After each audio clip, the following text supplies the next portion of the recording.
Welcome to the Genius Factory. Enjoy the video. In this video, I will explain how to replace the thermostat on your Dodge journey.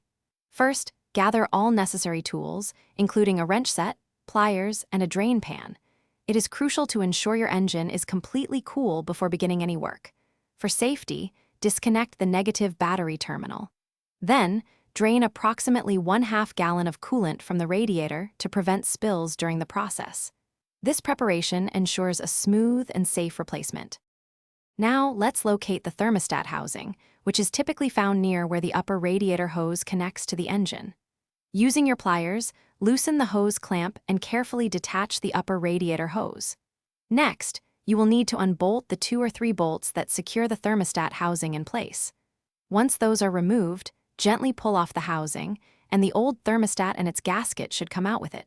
Be ready for any residual coolant.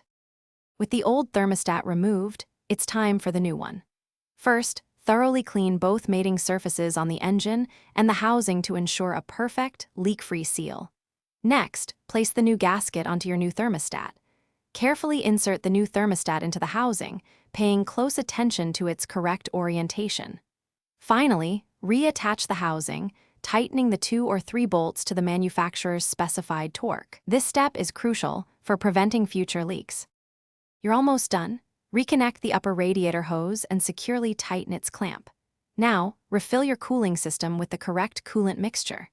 It's important to bleed any air from the system. You can do this by running the engine with the radiator cap off until the thermostat opens and the coolant level stabilizes. Finally, carefully check for any leaks around the housing and ensure your engine reaches its normal operating temperature. Great job!